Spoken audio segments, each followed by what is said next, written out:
Welcome to The Kingstonian, a podcast that profiles individuals who are passionate about what they do for a living, about what organization they belong to, or simply passionate about the community they are a part of. Hello there and welcome. My name is Dave Cunningham. In this episode, we speak with an individual who is passionate about how we can use the issue to build a better community. Our guest is Zermaan Khan. Zermaan, welcome to the program. Thank you, Dave. Happy to be here.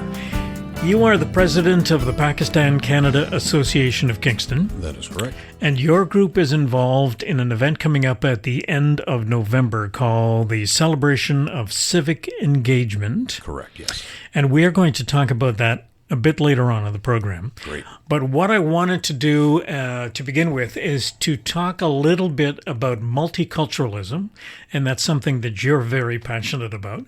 You're also passionate about your own culture. Yes. So let's talk a little bit about the word itself. So what to you is multiculturalism?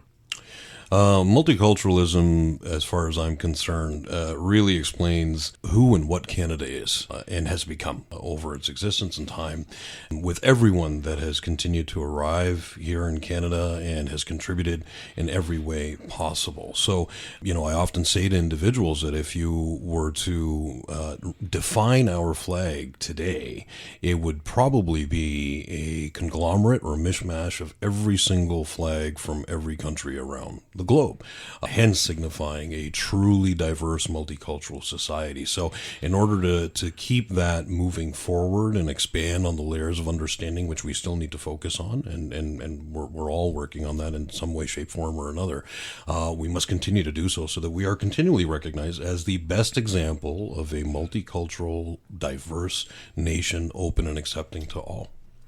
Why is this important? Well, my family comes from Pakistan originally, and I was born here in Ontario, in Etobicoke. We moved to Kingston when I was 2 years old. So in 1979, coming to Kingston, there were not a lot of ethnically diverse populations visible in Kingston, or visible minorities, or those that would identify as visible minority. So coming into elementary school, I was the only colored fellow in my class. Actually, there was one other individual. So again, within the context of school, you're one or two individuals. And children, in their innocence, don't see the colors, thankfully. I truly believe that we learn those differences over time. I think they see the color difference as a superficial, maybe painting, but they don't think much about it. I think they get educated by the unfortunate layers of information that exist on this planet. So coming into school and getting a little bit older, from kindergarten even in grade 1, there was a lot of times where questions had come up and people would ask, and that's when you start realizing, oh, wait a minute, I guess I'm different from everyone else that's in my class right now. So you start, reflecting internally. And from that time and into my, adult years, you're consistently trying to understand, who you are, how do you fit in within the context of the land that you're living in, or the city that you're in, or the town that you're in, and therefore having to be an ambassador for your differences to some degree. Hence, speaking to multiculturalism. So I've always been involved in that to some degree, in wanting to try to help people better understand us and understand other people. And my father, with that same gumption and motivation, initiated with a group of others here in Kingston in the early 80s, the first Pakistan-Canada Association of Kingston. There was other cultural groups that existed here in town. The Italian community was here, the Portuguese community, the Greek community, Chinese community, the Indian community. So he thought it incumbent upon him to do the same. And by doing so, provided us with a platform to be able to continue to promote Pakistani culture and heritage, to allow us to remain connected and tied into our ancestry, I guess, or understanding where we come from. And a lot of people will say to me, they're like, well, you're here now, though. You're Canadian. I'm like, yes, I am. I'm Canadian, accented by the heritage for which I am connected to, yet still. And it's important to continue to help people understand why that's important for us. And I believe you got to know where you came from in order to truly get to where it is you want to go. Now, before you get too old in your story, let's go back to school days. Yeah. Now, I attended a dinner called the Diversity Dinner last spring, and it's a dinner that Jimmy Hassan, correct, who runs one of the pizza franchises in town, who does a lot of work in this particular area. Correct. He puts on this dinner where he invites people from all sorts of different ethnic backgrounds to sit down, have a meal together, share some stories, that sort of thing. You got up and shared a story, which I thought really typified some of the issues we have and some of the ways to deal with those issues. And this is the bus story. Right. So tell that story. So I was in grade 3 at the time, and up until that time, I had not experienced, I guess, racism as many people know it to be. And I was attending a school, and I was new in the school, and I think regardless of how you look, if you're the new kid in the school, there's going to be some things coming in your direction. I happened to be new to the school, and I was visibly different in the school. And in this particular classroom, I was the only colored kid in the class, and may have been the only one in the school, if I remember correctly.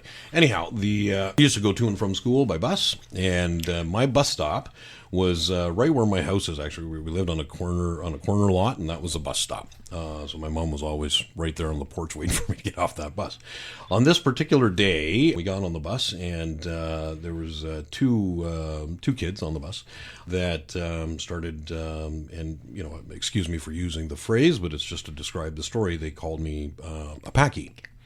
And I had never heard the term before, so I didn't know what it meant.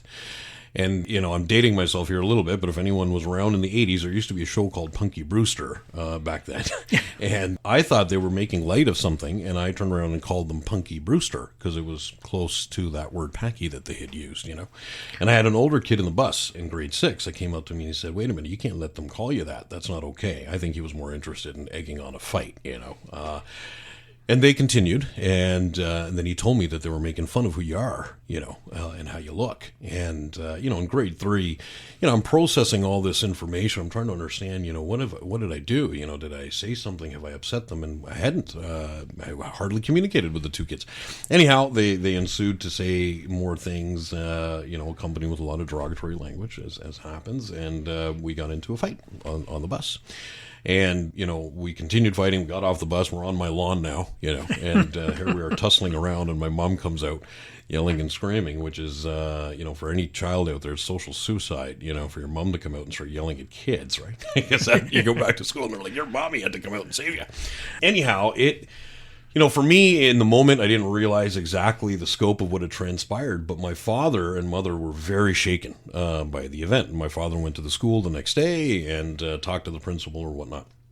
And the other two children were suspended externally. I received an internal suspension because I still engaged in the fight, so to speak. Mm-hmm. But then the two kids became very good friends of mine moving forward from there for years. And the whole thing here to understand is they didn't know me. They hadn't met anyone of color. They had their own preconceived notions, wherever those notions may have come from, as to, you fear what you don't know. Mm-hmm. And so they feared me or whatever the case may be, but they figured they needed to attack this situation that they didn't fully understand. And as we continued to talk and hang out and, we bridge gaps in class, they quickly realized that we were much the same. We had the exact same interests. There was really no difference at all. And that in itself signified to me the work, I guess, would become part and parcel of who I was going to be in the future. I still didn't realize it fully at the time, but it started laying the groundwork for, I didn't have to fear who I was. I could talk about who I was, and they accepted, me talking about my culture and my religion and what have you. And for all intents and purposes, we found out we were pretty much exactly the same. So that in itself, is more of what we need to do regularly. And Jimmy tries to do that really, really well with his diversity dinner, which you referenced. Again, if children can do it so simply, so can adults. Mm-hmm. And we need to do a lot more of that. So any effort to try to bring more of us together is something that both myself and Jimmy will continue to try to do as best we can. Before the show began, you and I had a conversation, and usually the better conversations take place when the microphone's off than when it's on. But I'm going to try to recreate some of it here. Sure. One of the things you and I talked about was the fact that I am a first-generation Canadian. My father was born in Scotland. Right. You are a first-generation Canadian. Your father was born in Pakistan. Correct. Every year you celebrate your heritage. One of the things you do is the Pakistan-Canada Association has a potluck dinner in City Park, and you invite people from the community to join you. Right. every year the Rob Roy Pipe and Drums Band hosts a Robbie Burns dinner in January, where they invite people to come in and celebrate the Scottish heritage. And I'm looking at these two events, and these two events are essentially the same thing. We're all celebrating our culture, but we're not mixing. You know, there aren't a lot of Scottish-oriented people coming to your potluck, and there's not a lot of people coming the other way. And as you said before, this is one of the things we have to learn to do a little bit better, is the mixing part, so we get to know each other and get to know each other's cultures. Exactly. On the heels of the story that I just referenced when I was a younger person, again, that layer of understanding is what truly bridges the gap and allow us to better understand who we are as for humanity's sake. You know, as human beings, this is quintessential, I would say. But you raise a very valid point. So, knowing that 30 odd years ago or 35 years ago, kind of aging myself here, we need to do a lot more in that space today. Like you said, if the Scottish celebration is with only Scottish people and the Pakistani heritage celebration is only with Pakistani people, then once again we're not doing enough to, wouldn't it be cool to have the Rob Roy band perform at the Pakistan picnic or vice versa? Yeah. Can we do that? I think there's a lot of people that would still want to have, their own Scottish celebration, and that's fine too. You're welcome to celebrate with, people that are akin to your culture, but let's bridge that out and expand that. And, when we were chatting earlier, we also talked about folklore. I think folklore in the 80s and 90s worked to try to achieve that as best as they could, but the difference there was that each of the cultural groups were represented in their own individual pavilions throughout the city. Right. So you still were hanging out kind of in your own space. People had the opportunity to come and visit with you, but I don't know how many were truly cross-visiting, kind of what we just talked about. So the Multicultural Arts Festival now, that's been established for the past 10 years in partnership with Kingston Community Health Centers and Kingston Immigration Partnership, host a multicultural arts festival in September, first weekend of September every year. And there you have about 20 to 23 different cultural groups and ethnic organizations represented in one space. So I think that is in itself doing a lot of what we should be doing more of, as you explained. Right. Yeah. Folklore was something that I recall as being a very popular event, but like you say, it's people going from one pavilion to another pavilion. Right. And maybe there was mixing, maybe there wasn't. And this new festival, which somehow I've missed in all of this, started up 10 years ago. Yeah. And again, that goes to show you that there is still a lot of work that needs to be done with respect to promoting these events, to get the word out that this exists. This is something that is well worth your time. Right. Okay, Zermaan, let's move to the event coming up on the 30th of November. And this is something that Jimmy, we've already talked about, Jimmy Hassan. Right. And his group, and I can never remember the actual name, but it's the Canadian Colors Kingston Foundation. Correct. Right. And your group, the Pakistan Canada Association of Kingston. Correct. Tell us a little bit about the event and what it's designed to do. We often get to hear from our civic leaders or community leaders or federal or provincial candidates during and before leading up to an election every single time. We all do. It covers the airwaves, the social media at large, and people visit your homes and they're knocking on your doors. We don't often get to hear a lot after the election, post-election, from our civic leaders or those that have sacrificed their time to get out there and put themselves forward to try to represent our community as best as they can. That's not easy work. It's hard work, and often goes unnoticed once the election's said and done. The names that don't win often get forgotten, unfortunately. So this is an opportunity to bring back each of the federal candidates that ran in our federal election, representing each of the parties here in Kingston, to have a nonpartisan, open discussion with them as Kingstonians and their journeys within civic engagement or towards civic engagement, and help share with us how important that is, and engage in an open conversation and discussion with all those that will be present to try to do more with civic engagement. Doesn't mean you have to get up and run for a political party next time round, but get involved in the different parties that are there, and bigger than that is encourage more to get involved, to come out and vote. I mean, we have a pretty good voter turnout in Kingston as it is, but that can always continue to be stronger and better. And coming from the Pakistan Canada Association of Kingston, we want to bring that knowledge and information to our community as well. They're avid voters, but I think we can always help them become more informed voters and help them become better informed on the overall processes that take place. I think it's incumbent upon myself anyway, as an ambassador for our community, to bring that to them, but share it with the city of Kingston at large. Now, this is something that hasn't been done before that I'm aware of. First of its kind, you're right. Is this formalized? Is there a panel discussion taking place between the five of them about the process of running for office? How structured is it? So lightly structured, meaning we'll give them, a premise as to how we would like them to function through the conversation. But we don't want them necessarily having to talk amongst themselves. It might come up organically, just naturally in conversation, but it's not really to discuss with themselves. It's really to talk about themselves outwardly to those that have come in to hear their journeys and their stories. We want that to be the larger purpose. I'm sure there were all kinds of stories about knocking on the doors and getting a mouthful from whoever, and some of the questions that are being asked at the doors would be interesting to hear, that's for sure. Yeah. No limitation for them sharing their experiences on the campaign trail and the type of questions that come up, because the questions that come up within your community, every single one of them are important because they're your community members asking the question. So regardless of what party you represent, I'm not as concerned about the response you gave them as to what you would do if elected as a member of so-and-so party. But let's hear out, the concerns that were coming forward and where are those concerns coming from. And then what can we do as Kingstonians, aside from the conventional political fray that's there? We know a lot of people are well educated on the methodologies. You have a federal issue you want to discuss, you go and see a federal member of parliament. You have a provincial issue, you try to go see a provincial member, and a local municipal issue, you go and talk to your city councillors or the mayor, for example. But bigger than that, can we not come out of that conventional fray and look to have larger engaging conversations and discussions at the city level with normal Kingstonians just saying, hey, how do we figure these things out? I think we can do that. And I think there's opportunity to create space for us to be able to do that. We don't have all the answers, but we want to be able to get everyone together to start having these types of conversations now.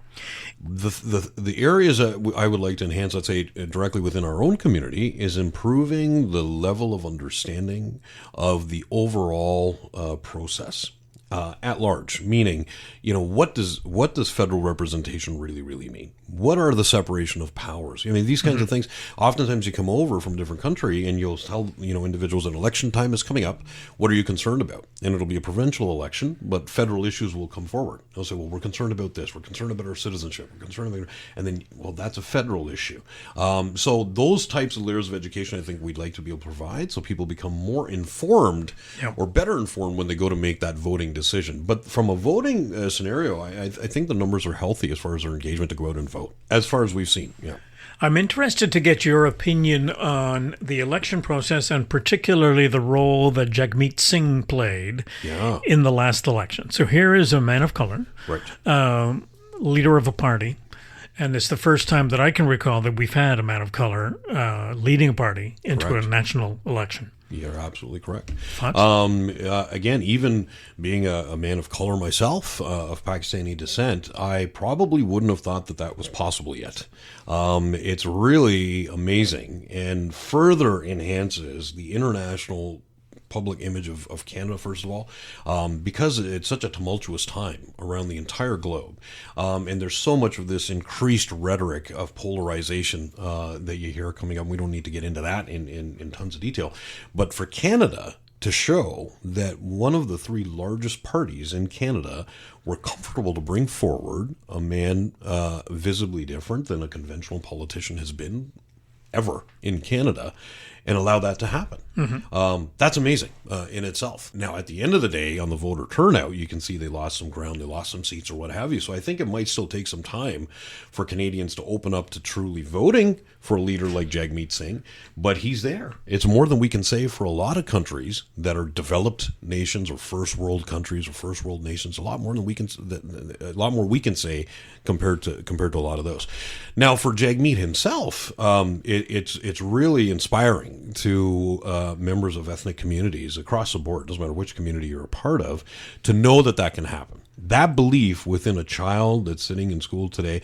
I remember when I was young, we were at an event here with the Islamic Society of Kingston, and I was asked a question, I said, what you'd like to do when you got older? I said, I'd love to be the Prime Minister of Canada. Anyhow, I'm in my 40s now. I don't think that's in the cards. But you never know. Anything's possible, right, Dave? But, the mind was open to say that. Yep. But you get older and you get layered with all these things that tell you, no, that's probably not doable. You might, let's stay away from that, or you kind of abandon it as a thought. And so this has kind of changed that dynamic quite a bit. The only thing I would have liked to have seen addressed more so, and I think others might share this concern or critique or observation, was that there wasn't enough conversation on immigration. At large in Canada. There was a lot of discussion, a lot of things. It was touched on slightly. And issues get sidetracked in the it did. So for our own immigrant communities, when you or ethnic groups and communities, if you talk to them, many will tell you they didn't hear much about that. So they weren't really given much confidence in that category. One of the things that I think speaks positively to the process is the story, and I saw the video as well, of that encounter in Quebec, in Montreal, I think, where a man approached Jagmeet Singh, leaned into his ear. Now, Jagmeet Singh had a microphone on, so everybody heard what he said. And he said, you do a lot better if you cut off the turban and look like a real Canadian. Right. And that in itself was really negative. But after, it wasn't said with malice. Yeah. But at the end, he said, good luck, hope you win. Yeah. And see, this is the broader issue here of systemic racism, or oftentimes people refer to it as subconscious racism or unconscious racism. Some people hint towards white privilege. That term's been out there now a little bit as well. And, again, for Jagmeet receiving the statement, you could tell that he was prepared for it because he's probably heard it other times throughout his life. I think he's referenced that himself, saying that he's dealt with his own challenges facing racism growing up as a younger person. And myself as well. If somebody said that to me, it's almost like an automatic response where you say, well, actually, Canadians look like all kinds of things. Mm-hmm. Is I think what his initial response was. Yeah. I may not be quoting it directly. So he handled it well, I think, because he's probably dealt with it previously. But that individual, again, you mentioned that it didn't seem like it was with malice, and you can confirm that wasn't the case because his last statement at the end of it was, I hope you win. Yep. So again, it's an individual probably like Jagmeet, probably liked a lot of what he had to say, but he just looked different. Yep. So he was like, well, you probably do better if you cut that off, and not realizing how that was received or translated. And therein lies the requirement for continued education, discussion, and bridging those gaps, Still a lot of work to be done. Tons of work to be done. We are at the end of the program, and I want to thank you very much for dropping in and sharing your thoughts. You're very welcome. Enjoy the conversation. Thank you. Thank you so much.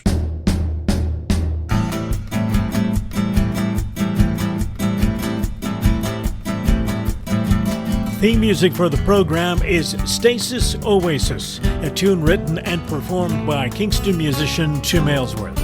If you have any questions, comments, or suggestions about any of our episodes, please send a note to the Kingstonian Podcast Facebook page. This is Dave Cunningham from Kingston, Ontario. Thank you for listening. Until next time.